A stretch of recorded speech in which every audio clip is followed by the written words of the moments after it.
എന്നും വൈകുന്നേരം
ജസ്റ്റ് ഒന്ന് ഇളക്കി കൊടുത്തതിന് ശേഷം ഞാൻ പച്ചമുളകും അതുപോലെ തന്നെ ഇഞ്ചിയും ഇട്ടൊന്ന് ഇളക്കും.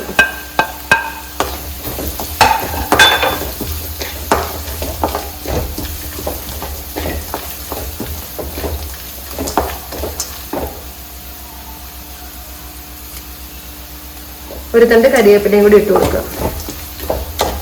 എന്നിട്ട് ജസ്റ്റ് ഒന്ന് വഴറ്റി എടുക്കണം കേട്ടോ. ചെറിയ ഒരുപാട് കഴിയൊന്നും വേണ്ട കേട്ടോ, ചെറുതായിട്ടൊന്ന് വഴറ്റി എടുത്താൽ മതി. കാരണം നമുക്കിങ്ങനെ ഇതുണ്ടാക്കി കഴിയുമ്പോൾ ഇങ്ങനെ കറുമുറ കഴിക്കുന്ന ഒരു പരുവുണ്ടല്ലോ, അത്രയും മതി. അതിനുവേണ്ടി നമ്മളിങ്ങനെ നന്നായിട്ട് ഇളക്കി കൊടുക്കുക. നോൺ സ്റ്റിക്ക് അല്ലാത്തതിൻ്റെ അടിയിൽ പിടിക്കാൻ ചാൻസ് ഉണ്ട്, അതുകൊണ്ട് നന്നായിട്ട് ഇളക്കി കൊടുക്കണം കേട്ടോ. അപ്പൊ നിങ്ങൾക്ക് കാണാൻ സാധിക്കും ഏകദേശം നമ്മുടെ സാധനങ്ങളെല്ലാം റെഡി ആയിട്ടുണ്ട്. കണ്ടോ, ഒരുപാട് മൂത്തിട്ടൊന്നും ഇല്ല, എല്ലാം പരുവം മാത്രമേ ആയിട്ടുള്ളൂ. ഇതിന്റെ അകത്തോട്ട് ഞാനിനി ഒരു കപ്പ് വെള്ളം, ഒരു ജഗ് വെള്ളം, ആ ജഗ് ഞാൻ കാണിക്കാം. ഏകദേശം ഇത്രയും ഉണ്ട് കണ്ടോ. അപ്പം ആ ഒരു ജഗ് വെള്ളം ഞാൻ ഇതിലേക്ക് ഒഴിച്ചു കൊടുക്കുന്നു.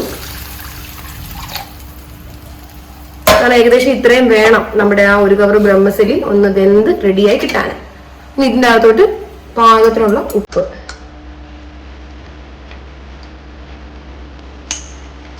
ഒരു സ്പൂൺ ഉപ്പ് ഞാൻ ഇട്ടിട്ടുണ്ട്.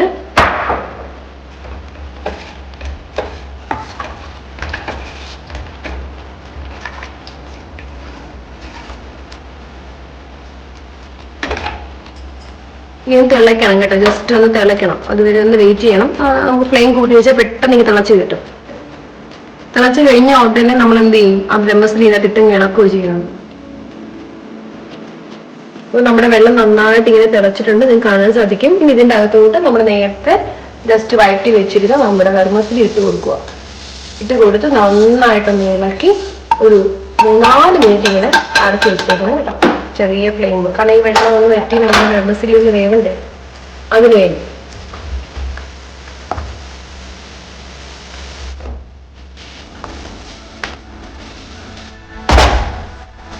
ഒരു 4 മിനിറ്റ് ഇങ്ങനെ ഇട്ടിടാം.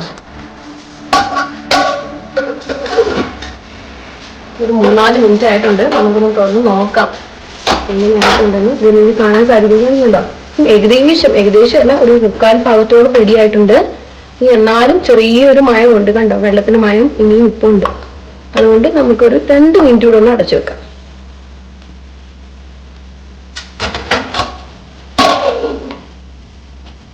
2 മിനിറ്റ് ആയിട്ടുണ്ട്. നമുക്ക് ജസ്റ്റ് നോക്കാം.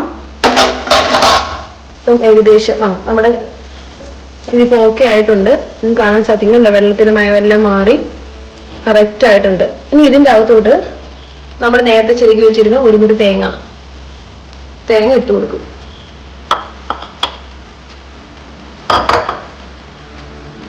എന്നിട്ട് നന്നായിട്ട് നടുക്കി പിടിച്ച് നിറക്കി കൊടുക്കും കേട്ടോ.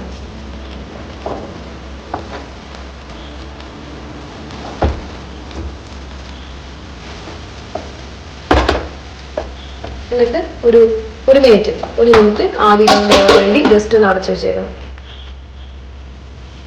1 മിനിറ്റ് ആയിട്ടുണ്ട്. നമുക്ക് നോക്കാം. ഇത് കണ്ടോ, കറക്റ്റ് പാകമായിട്ടുണ്ട് നമ്മുടെ ബർമസുഗി. ഇത് നമ്മൾ ഇതൊരു പ്ലേറ്റിലോട്ട് മാറ്റി വെക്കാം അടുത്തതായിട്ട്. അപ്പൊ താണ്ടെ നമ്മുടെ പുതിയ ഡിഷായിട്ടുള്ള ബർമസുഗി ഉപ്പുമാവ് റെഡി ആയിട്ടുണ്ട്. അപ്പം ഇത് കഴിക്കുന്ന സമയത്ത് നമുക്ക് ആവശ്യത്തിന് പഞ്ചസാര ഇട്ട് കഴിക്കാം. അല്ല, പഞ്ചസാര വേണ്ടാത്തവർക്ക് പഴം ഉപയോഗിച്ച് കഴിക്കാം. അല്ല, ഇനി ഷുഗർ ഉള്ള ആൾക്കാരാണെന്നുണ്ടെങ്കിൽ നമുക്കിത് രണ്ടും വേണ്ട. കാരണം ഓൾറെഡി നെയ്യൊക്കെ ആഡ് ചെയ്തിട്ടുണ്ടെങ്കിൽ അത്യാവശ്യം നമുക്ക് അല്ലാതെ തന്നെ കഴിക്കാൻ പറ്റും. കാരണം തേങ്ങയും അതുപോലെ തന്നെ കപ്പലിന്റെ ഒക്കെ ആഡ് ചെയ്തിട്ടുണ്ട്. അപ്പം നല്ലൊരു ഡിഷാണ്. നിങ്ങൾ ഉറപ്പായിട്ട് ഇതൊന്ന് ട്രൈ ചെയ്ത് നോക്കണം. ട്രൈ ചെയ്തിട്ട് നല്ലതാണെങ്കിൽ കമന്റ് ചെയ്യണം, ലൈക്ക് ചെയ്യണം, സബ്സ്ക്രൈബ് ചെയ്യണം. താഴെ ബെല്ലേക്ക് കണ്ടാൽ അതിൽ തൊട്ട് സബ്സ്ക്രൈബ് ചെയ്യണം. Okay, thank you.